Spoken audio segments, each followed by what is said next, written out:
Bonsoir mes petits poulets. J'espère que vous n'êtes pas trop fondus par la canicule. Moi j'ai failli me transformer en flaque.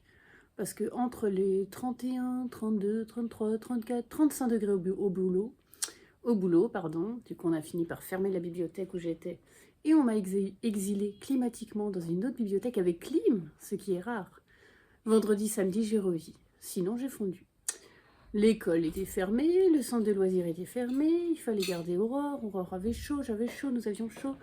Vous aviez chaud, toute la France avait chaud. Et il fallait trouver des occupations thermiques, parce que quand il fait chaud chez vous, sans clim, sans ventilo, que faire? Alors mes bons petits plans caniculaires, ça peut servir si ça revient.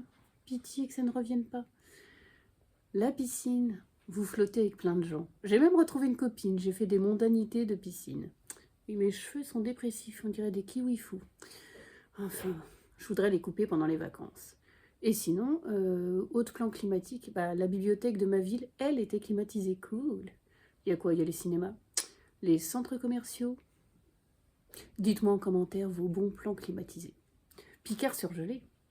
Il paraît qu'ils se vendaient une glace tous les 2 secondes. Un truc comme ça, un truc monstrueux. Bref, compliqué pour beaucoup de gens et surtout les malades à l'hôpital où il n'y avait pas de clim. Mais reprenons nos gazouillis, nous ne sommes pas là pour parler de la canicule pendant 30 minutes. Je vous présente un album que j'adore. Plume et le chien de traîneau de Hans de Beer. Chez Nord-Sud. Plume, c'est un héros. Alors peut-être que certains d'entre vous connaissent puisque ça date un peu. Ça date de 1999 à l'origine. Et Nord-Sud, c'est une édition belge. Nous sommes avec Plume, un petit ours polaire. Et ici, il va venir en aide à un husky. Déjà, admirez-moi les images. J'adore. Je connais depuis que je suis petite, Plume. Mais on trouve de moins en moins d'albums, je ne sais pas pourquoi. Donc quand j'ai été exilée dans ma bibliothèque climatisée, le cerveau, les neurones un peu plus frais, j'étais ravie de tomber sur Plume. Il va venir en aide à un petit husky qui est perdu, qui n'a pas sa famille. C'est pas facile aussi, hein, le cercle polaire. Oui, je vous ai choisi un album rafraîchissant pour commencer, vous avez remarqué. Et voilà nos deux héros qui vont partir ensemble pour essayer de s'en sortir. Il se passe plein d'aventures, il y a des chasseurs, il y a des phoques. Ils arrivent même à la grande ville. Rassurez-vous, c'est une histoire qui finit bien. Les huskies reviennent chercher leurs petits et ils ramènent en traîneau Plume chez lui. Plume à lire à partir de 3 ans et plus, si affinité. Un album tout doux, tout climatique, tout polaire. Figurez-vous qu'il y a des méchants qui aimeraient être gentils. Comment être aimé quand on est le grand méchant loup? Bah oui, grande question. Christine Naumann-Villemain et Annick Masson aux éditions Mijade. Quand j'ai vu la tronche du loup, je me suis dit, ça doit être drôle. C'est une auteure, une autrice, une écrivain, une écrivaine, une femme qui écrit quoi. On tape à la porte, on défonce sa porte. C'est qui? C'est le grand méchant loup. Bon, si vous entendez des bruits de vaisselle, c'est mon mari qui dîne. Et le grand méchant loup est accompagné de tous les méchants qui lui disent on n'en peut plus, on aimerait bien, il faut que ça change. Mais qu'est-ce qu'il faut que ça change? On veut de l'amour, on veut être aimé. Compliqué. Alors l'autrice réfléchit et dit au loup, je vais te plonger dans un bain de douceur. Ah non, je me suis lavé l'année dernière dans la rivière. Oui, ça fait penser un peu à une réplique des Visiteurs. D'ailleurs, saviez-vous que l'acteur qui fait, comment il s'appelle, le mari de Béatrice de Montmirail, le dentiste, est décédé cette année. Moi, je l'aimais bien, le mari de Béa. Donc, ce n'est pas plonger dans un bain qu'elle lui conseille, c'est de se détendre. On écoute de la musique, on fait du yoga et on répète des mantras. Le petit chaperon rouge est mon ami, les mémés ne sont pas dégoûtés, on fait les ongles, on fait les griffes, et là, un petit test en situation. On fait venir des lapins. Bon, on a lié le museau du loup quand même par précaution. Et là, c'est terrible, le loup doit résister à les manger. Il fait même câlin câlinours avec les petits lapins. Le loup a l'air guéri, mais le loup a faim. Et le loup mange quelqu'un. Qui ça? L'auteur avec ses chaussons. Eh oui. Et puis il dit aux autres méchants, c'était vachement bon, c'était une histoire délicieuse. Un petit album jeunesse comme on les aime, plein d'humour, à lire à partir de 3 ans.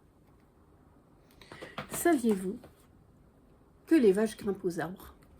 La petite vache qui grimpait aux arbres de Gemma Merino aux éditions Kaléidoscope.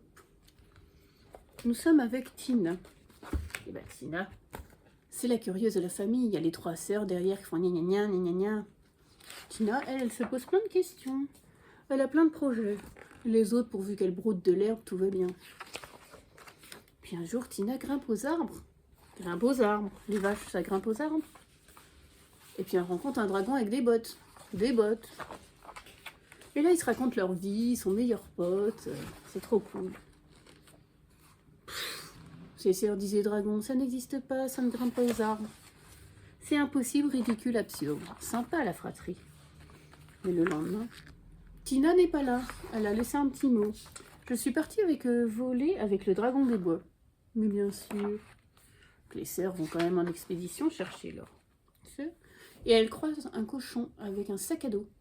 Et il y a marqué, ici leçon de vol. Elles se précipitent. En haut, elles admirent la vue. Elles n'avaient jamais grimpé aux arbres. Et là, plein d'animaux qui font des parachutes. C'est leur baptême de l'air. Et Tina aussi. Et Tina est très contente. Et là, les sœurs apprennent qu'il faut un petit peu rêver dans la vie. Il faut un peu lever la tête. Là-haut. Et là-haut, qu'est-ce qu'on voit? Le dragon. Une histoire à lire à partir de 3 ans. Si vous voyez des arbres, des vaches grimper aux arbres, ne les découragez pas. Elles ont envie de rêver, elles aussi. D'ailleurs, il y en a un autre qui a envie de rêver. C'est le tigre en tutu de Fabi Santiago aux éditions Atier Jeunesse. Oui, pourquoi la danse classique serait interdite aux tigres? On se le demande. C'est l'histoire d'un tigre qui a un seul rêve dans la vie, danser. Il fait déjà le plier, le jeter, le pas de chat, etc. Il a un style, il a une grâce incroyable. Il rêve de danser, mais cours de danse, c'est pas trop autorisé pour les tigres. Je sais pas pourquoi. Alors il pirouette dans Paris. Il comprend pas, personne ne l'applaudit, tout le monde s'enfuit en hurlant. Il arrive même en haut de la tour Eiffel. J'aime bien ces albums qui changent, vous voyez, vertical, horizontal, tout ça. Et là, il arrive devant Notre-Dame. Devant Notre-Dame. Désolé, mon neurone est fondu. Devant l'opéra. Un peu dépité. Et là, il entend une petite voix. Bonjour, je suis Céleste. Une petite danseuse. Je lui dis, bah viens, viens. J'ai une idée, tu vas danser avec moi. Bah oui, quelquefois, les enfants, ils se posent pas de questions. Ils sont pas dans la discrimination, la différence. Tu veux rêver, bah vas-y, rêve. Et là, le tigre pirouette. Il est au nirvana de la danse. Les gens sont au nirvana de l'angoisse. Et ils s'enfuient. Mais Céleste dit, on s'en fiche, on danse. Ils dansent ensemble. Et là, les gens reviennent, puisqu'ils voient que les 2 amis dansent ensemble, après tout. Et c'est le début d'une grande carrière de danse pour notre ami le tigre. Si un jour vous allez à l'opéra de Paris, peut-être vous verrez le tigre en tutu. À partir de 3 ans. Un album que Fabrice adore, n'est-ce pas Fabrice? Un peu perdu de Chris Houghton. Chez Thierry Magnier. Et bien c'est l'histoire d'une famille chouette. Bah, le petit commence à s'endormir, mais ça penche. Oh oh. Boing boing boing. La petite chouette est tombée du nid. Heureusement, il tombe sur un écureuil ultra cool. Et quand Fabrice raconte cette histoire, une fois on l'a racontée ensemble, il faisait l'écureuil, mais wesh wesh, quoi, le mec cool, quoi. Il dit, mais ça va? Je suis perdu, je cherche ma maman. Mais ne t'inquiète pas, bonhomme, on va la retrouver, elle est comment, ta maman? Alors la petite chouette va décrire sa mère. Maman, elle est grande comme ça. Ok, je vois, suis-moi. Là? Non. Maman, elle a des oreilles pointues comme ça. Ok, je vois. Là? Non. Maman, elle a des grands yeux. Comme ça? Non. Mais heureusement, il y a une grenouille hyper cool qui dit « Je la connais, ta mère !» C'est les retrouvailles. Une scène ultra émouvante. Et la maman écureuil... pardon. La maman chouette dit, écoutez, ben merci d'avoir trouvé mon enfant. Est-ce que vous voulez manger quelques biscuits dans mon nid? Et là, l'écureuil a une réplique que j'adore. Volontiers, répondit l'écureuil. Répond l'écureuil, nous raffolons des biscuits. Déjà, il parle de lui, la première personne du pluriel, j'adore. C'est d'un snob. Et pendant qu'il mange les biscuits, vous sentez ce qui arrive? La petite chouette penche. Aurore, pendant tout un week-end, me disait « Oh oh !» Je comprenais pas pourquoi. Puis après, j'ai compris que c'était un livre et je me suis souvenu de cette histoire. Oh oh! Passons au roman. Un roman jeunesse. Nous sommes avec Brin de magie et Village maudit de Jennifer Joffre. Admirez-moi l'illustration de couverture. C'est d'ailleurs ce qui m'a donné envie de lire ce livre, car je suis superficielle à mort. C'est les illustrations de Sanoé. Sanoé, vous connaissez peut-être cette illustratrice qui a travaillé pour Mémoire de la forêt, qui est une quadrilogie, une série en 4 tomes de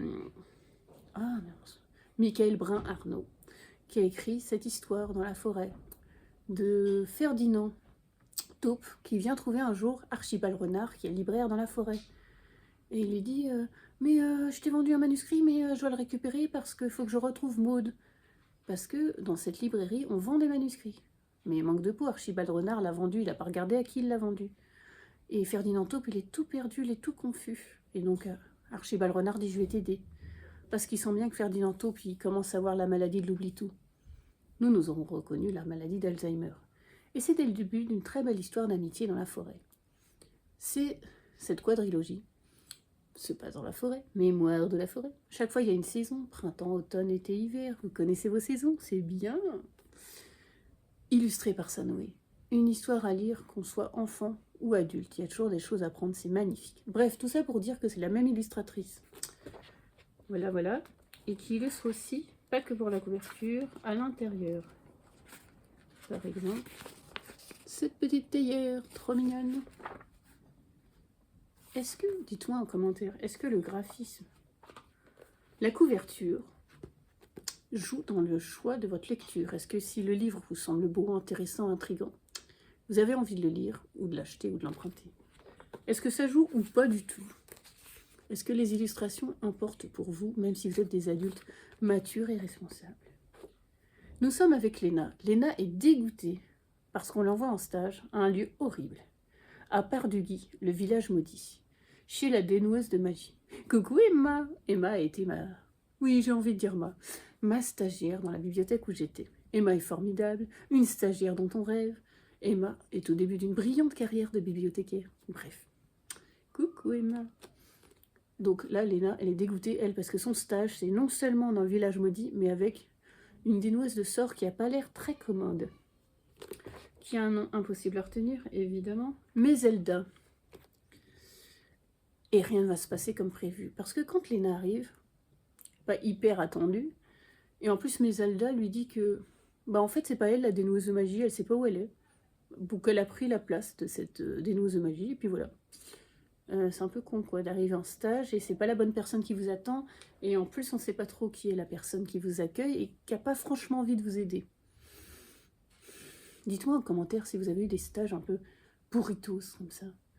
Moi, j'ai eu de la chance. J'ai fait un stage, dans les plus notables, je ne vais pas vous raconter tous mes stages, à Bayard Web, donc le site internet de Bayard Presse. Et là, j'avais une maître de stage géniale qui s'appelle d'ailleurs Hélène Loiseau, qui travaille toujours à Bayard. Coucou Hélène, si elle se souvient de moi ou pas. Elle ne regarde pas mes vidéos, je pense. Une personne très bien, et j'avais fait passer un stage super. J'avais posé des milliards de questions, vous imaginez, j'avais voulu participer à tout. C'était super, j'avais beaucoup appris. Un autre stage à Bayard aussi avec la cousine de mon père, décédée maintenant, qui s'appelait Charlotte Ruffo, qui était une éditrice jeunesse assez connue, et qui m'avait montré le côté éditeur.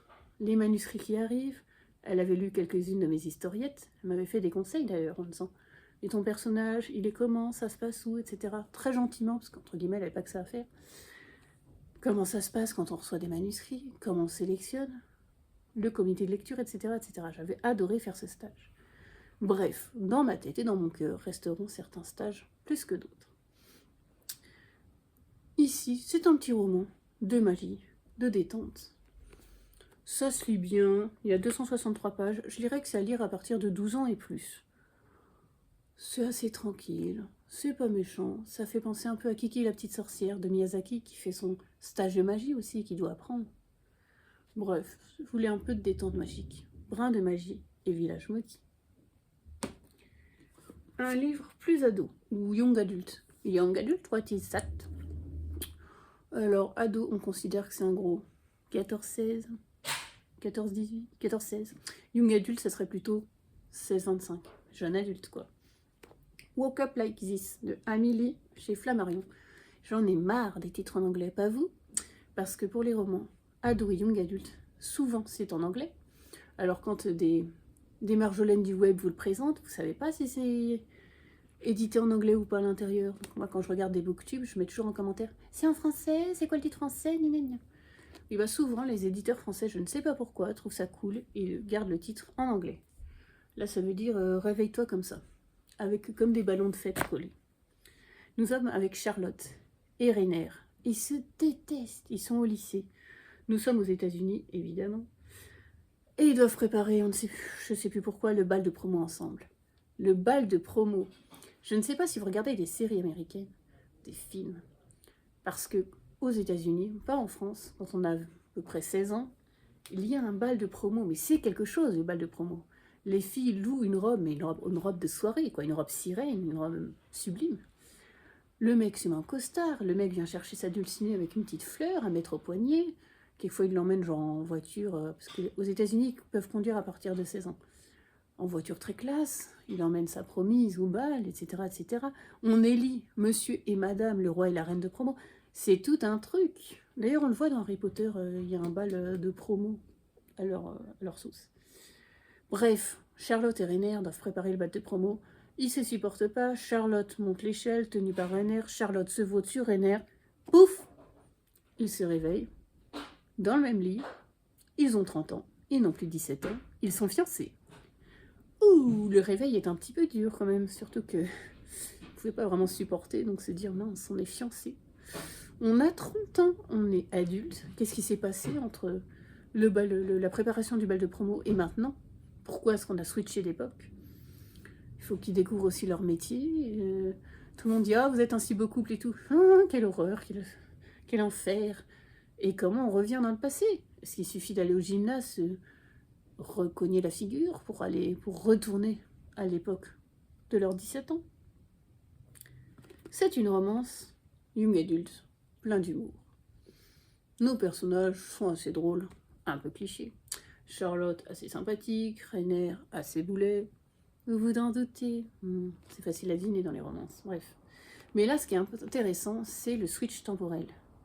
Qu'est-ce que vous feriez, vous, si vous étiez à 17 ans, plouf, vous vous réveillez, vous êtes à 30 ans et vous êtes fiancé avec quelqu'un que vous ne supportez pas, le pauvre gars de votre lycée. Qu'est-ce que vous feriez? Il y a eu un film avec Jennifer Garner, je crois qu'il s'appelle 30 ans après, un truc comme ça, où c'est un peu le même scénario. Et c'est intéressant parce que dans son corps, dans sa tête, elle a 17 ans, sauf qu'elle est censée avoir 30 ans dans le monde où elle est. Donc les gens ne comprennent pas pourquoi elle est si immature, pourquoi elle s'habille comme ça, quelles sont ses références, et pourquoi elle ne sait plus le chemin de son boulot. Je ne sais plus si elle a des gosses ou pas, mais compliqué, hein. Alors j'ai trouvé que ce roman était prometteur, oui c'est ça, prometteur. Mais j'ai été déçue, je ne peux pas vous dire pourquoi, mais il y a eu beaucoup de facilité dans ce roman. Je n'aurais pas fait certains choix. Mais bon, l'idée est intéressante. Une petite lecture d'été, tranquille. À lire à partir de 15 ans, en gros. Une petite pause goodies. Alors, si vous avez suivi l'actualité internationale, vous avez su que mardi 23, c'était mon anniversaire. Je suis une vieille de 44 ans, oui. Il faut que je commande un déambulateur pour aller au travail. Et voilà. Bref, et j'ai été déjà bien gâtée. J'ai eu quoi? Alors, mes parents m'ont envoyé par la poste. Ils sont à Chambéry, ils sont pas en Île-de-France. Un cadeau qui m'a beaucoup touchée. Je ne m'attendais pas du tout. Ceci, vous voyez? Non, vous voyez pas.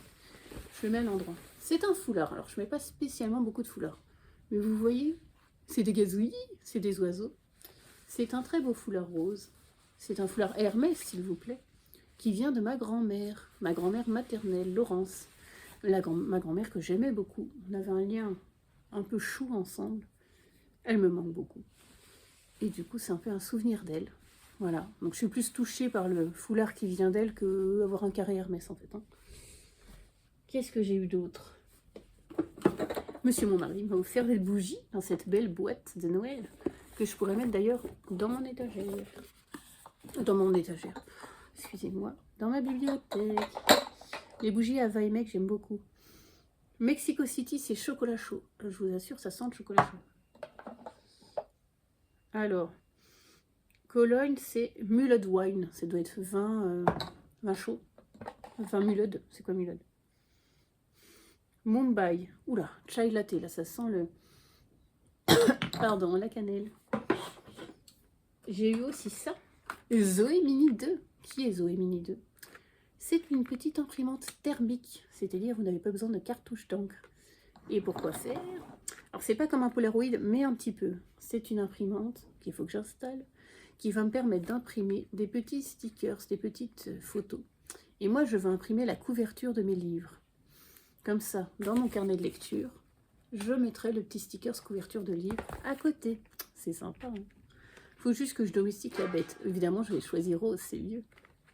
J'aime le rose, sinon ne l'avez pas compris. Qu'est-ce que j'ai eu? Je remercie ma cousine, Anne-Claire, qui m'a dit, il y a un livreur Amazon en bas de chez toi. Merci. Alors, elle a un peu été ambitieuse envers moi, puisqu'elle m'a offert un kit pour faire de la mosaïque. Donc, il y avait ça, une espèce de truc en... Comment ça s'appelle? Ah, en liège, pardon. Un petit pot de liège, une fausse fleur. Et il y avait des espèces de petites...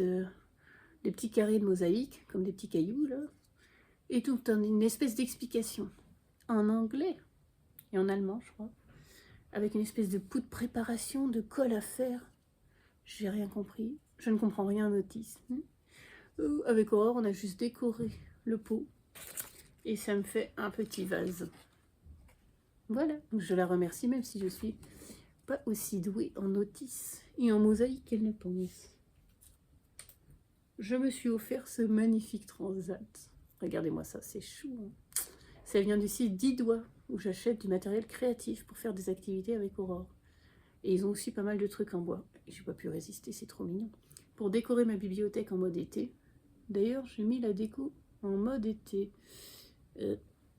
Oui, c'est au-dessus. Vous voyez pas, mais c'est pas grave. Je vous montrerai une prochaine fois les éléments. Le transat va rejoindre ma bibliothèque. Je suis allée à Lidl, et quelquefois, Lidl, c'est comme l'économie soviétique. Alors, vous savez, un jour aussi bien, vous aurez 3 rayons de chips, pas de yaourt. Et l'autre fois, vous aurez par exemple des chaussons et des serpillères vertes. Faut y aller, c'est surprise quoi. J'ai trouvé une crème pour les pieds et les ongles. Et comme en ce moment, il fait 300 degrés, mes pieds flambent. Enfin, pas au sens propre, mais j'ai l'impression qu'ils flambent. Donc, les hydrater, ma foi, c'est l'été, pour avoir des beaux pieds. C'est la marque Sian, je ne sais pas si vous connaissez. Ça doit être une marque repère, une marque premier prix de Lidl. Et une crème de douche relaxante. Au lotus. Alors avant, il y a quelques années, j'aimais trop, chez Yves Rocher, il faisait un gel douche lotus sauge. Non seulement ça sentait trop bon, mais ça faisait une odeur fraîche. Et pour les semaines comme on a eu la semaine dernière, ça vous laissait une odeur de lotus sauge sur la peau. Vous avez l'impression d'être au frais et parfumé. Parce qu'avec la canicule, on a beau prendre des douches, on a l'impression de sentir le vieux gnou farci. Bref, en souvenir, j'ai pris Lotus. D'ailleurs, si un jour vous trouvez, je ne sais pas où, dans une grotte, un carton avec du gel douche Lotus sauge Yves Rocher, pensez à moi, je vous le rachète. Est-ce que vous êtes comme moi, l'été, vous aimez des savons, des gels douche, chacun sa religion, frais? Eh ben oui. Moi, j'aime bien mandarine citron vert, par exemple, des petits Marseillais. Voilà, et l'hiver, j'aime plus des trucs plus, je veux dire plus épais, non, mais des odeurs un petit peu moins d'été. C'est très précis ce que je dis. Aude m'a donné un petit crayon qu'elle a acheté au Sissi Museum de Vienne. Et je vais aller à Vienne bientôt avec mon mari. J'irai sûrement au musée de Sissi. Au bout, vous voyez, une espèce de perle brillante. Magnifique, hein, un crayon de Sissi. Pas le président de l'Égypte ou dictateur de l'Égypte, de Sissi impératrice, bien sûr. C'est fini pour les goodies. Après, non. Si vous me faites des cadeaux, je vous remontrerai d'autres goodies la prochaine fois. Ceci n'est pas du tout un appel au cadeau. Non, pas du tout. Alors, comme il faisait très chaud cette semaine, j'ai décidé de foncer en Alaska.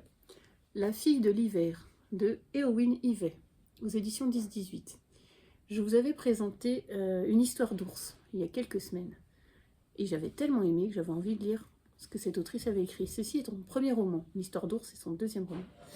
Eowyn Ivey, d'ailleurs, habite en Alaska. Nous sommes avec Mabel et Jacques. Ils ont perdu un bébé il y a quelques années. C'était très dur pour eux. Ils vivent en Alaska, une vie rude et austère. Ils ont toujours eu ce deuil dans leur cœur. Et un jour, la vie est compliquée. Ils se surprennent à faire une petite bataille de boules de neige et à former une petite fille de neige, avec une petite écharpe, etc. Et quelques temps après, ils ont l'impression d'avoir vu la petite fille courir dans les bois. Que la petite fille est devenue une vraie petite fille. Et cette petite fille va bouleverser leur vie. C'est une très belle écriture, c'est vraiment un coup de cœur. Je l'ai mis d'ailleurs une petite étoile dans mon carnet pour quand je ferai mon top 10 2026. Pensez à lui. C'est très bien écrit. Cette petite fille des neiges, est-ce que c'est un rêve? Est-ce que c'est un lutin des bois? Est-ce que c'est une légende? Est-ce que c'est une vraie petite fille? Qu'est-ce qui se passe? Est-ce qu'ils ont inventé tellement ils ont envie d'avoir une petite fille, d'avoir un enfant dans leur vie? En tout cas, c'est un magnifique récit qu'il vous faut découvrir. C'est inspiré d'un conte russe, d'ailleurs. Et ça a été finaliste au prix Pulitzer. Alors, si vous ne connaissez pas le prix Pulitzer, c'est un prix américain de littérature. Un très grand prix américain. C'est un peu l'équivalent du Nobel.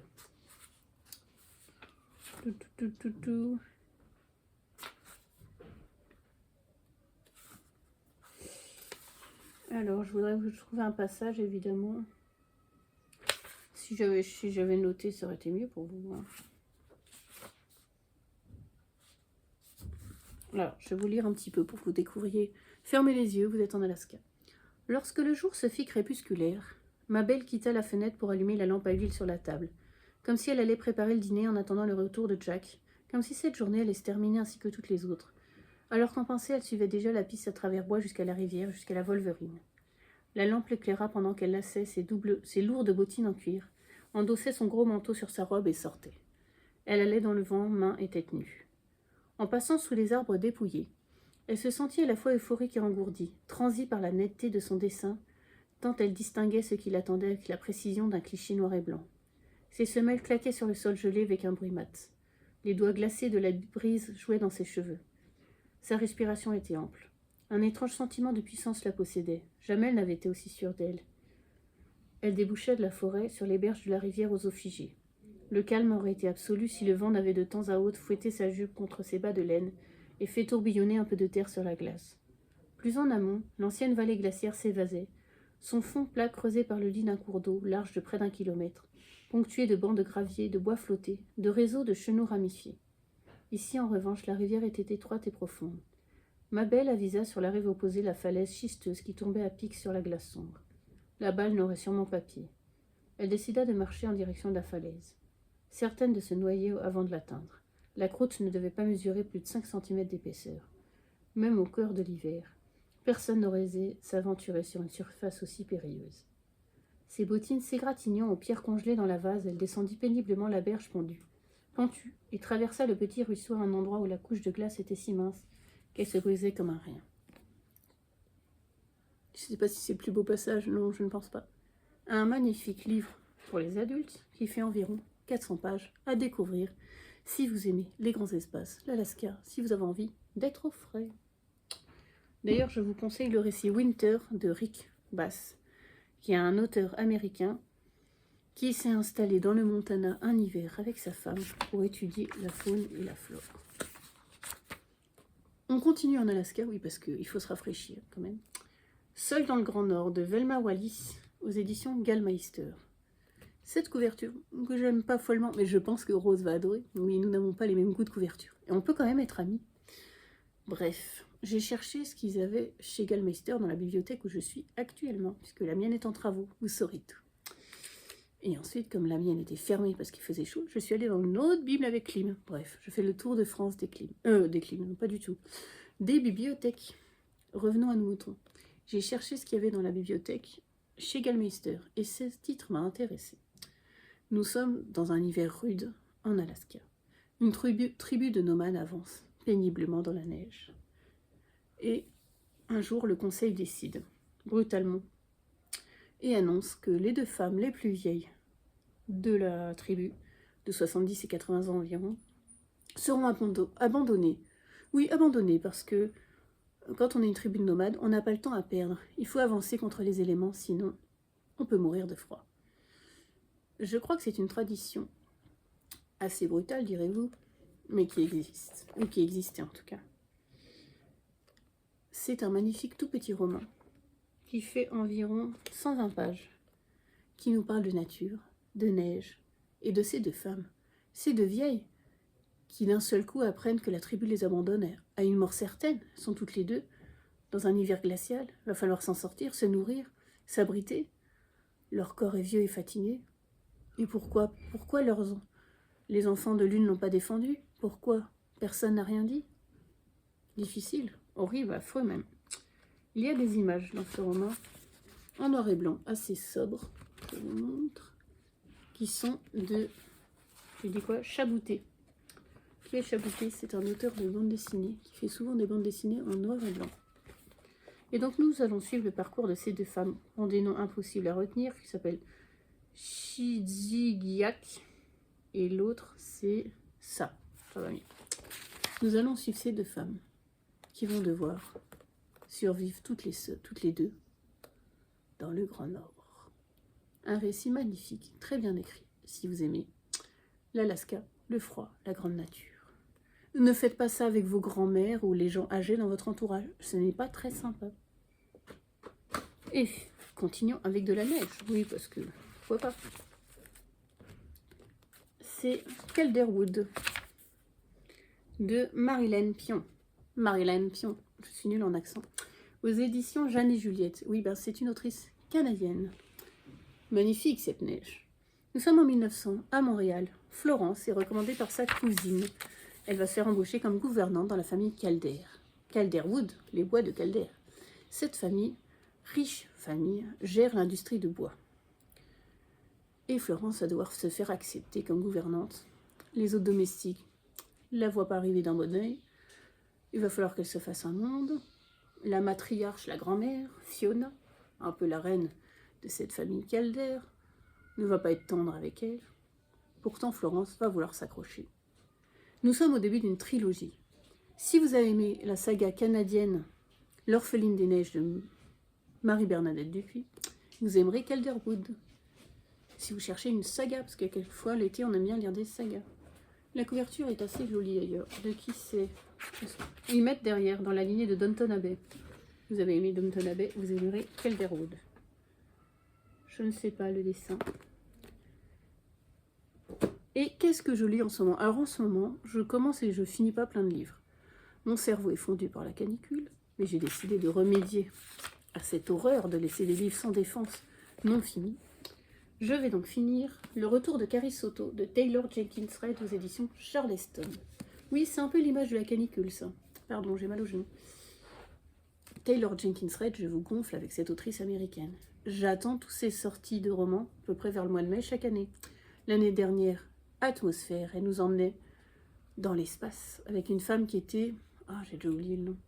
Qui sert en gros entre... qui est la Cap Communicator, qui est par exemple à Houston, la base, et qui communique avec les équipes dans la navette, qui leur transmet les infos, qui ne leur dit pas aussi les infos qu'il ne faut pas qu'ils sachent. L'année d'avant, Le ou les vrais amours, c'était l'histoire d'une femme, se marie, tout va bien, son mari part en voyage, plus de nouvelles, déclaré perdu. Traumatisme, cette femme fait son deuil, cette femme commence à retrouver petit à petit des sentiments pour un ancien camarade, sauf qu'au moment où elle se fiance avec celui-là, elle apprend que son mari est vivant et qu'il veut revenir. Le ou les vrais amours, peut-on avoir un ou des amours dans une vie? C'était la question que nous posait Taylor Jenkins Reid. Les 7 maris d'Evelyn Hugo. Vous connaissez Evelyn Hugo, une star internationale qui n'existe pas dans la vie. Evelyn Hugo veut absolument confier son histoire à Monique, une jeune journaliste inconnue qui n'a pas encore fait carrière. Monique ne comprend pas pourquoi. Et surtout qu'Evelyn Hugo, c'est comme Marilyn Monroe, quoi. C'est la reine d'Hollywood. Evelyn Hugo a eu 7 maris. 7. Pourquoi autant? Et elle va nous raconter son histoire. Hollywood, la vision des femmes, le cinéma. Les sirènes de Malibu, ça ne parle pas de sirènes. Ça parle de la jet set à Malibu. Tout commence par une soirée chez la famille Riva. Non, si, je crois que c'est la famille Riva. Nina organise la soirée. Il y a un incendie dans la propriété. Et nous découvrons l'histoire de cette famille jet set. Bref. Je pourrais vous en parler longtemps. Mais Carrie Soto, c'est qui alors? Vous suivez le tennis? Moi non. Vous avez suivi Roland Garros? Moi non. Vous connaissez les règles du tennis? Moi non. En tout cas, j'avais envie de découvrir Carrie Soto sans savoir que ça parlait de tennis. Misère. Carrie Soto était la grande star de tennis de tous les temps. Un peu la Serena ou la Venus Williams de son époque.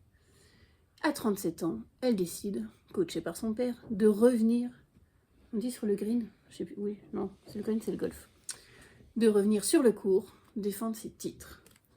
C'est une femme forte, c'est une femme qui se fait pas compter. On dit, 37 ans, c'est une vieille, jamais elle arrivera. Et nous découvrons donc le parcours d'une femme, battante jusqu'au bout. Alors j'en suis presque à la fin, je suis pas fan, parce que je pense que je suis pas assez fan de tennis pour que ça m'intéresse. Parce que Carrie est un personnage très froid, très machine de guerre, vous voyez, tueuse de tennis. Donc j'ai un peu de mal à suivre, je m'en fous un peu en fait. Elle est trop machine victoire. Quand on lui dit mais vous avez gagné ce match, qu'est-ce que vous en pensez? Elle dit bah c'est normal, je suis la meilleure. Voilà.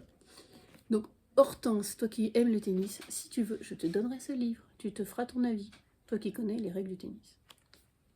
Écoutez mon petit poulet, j'ai beaucoup parlé, c'est l'heure de ma tisane, je ne sais plus quoi pour la gorge, à bientôt.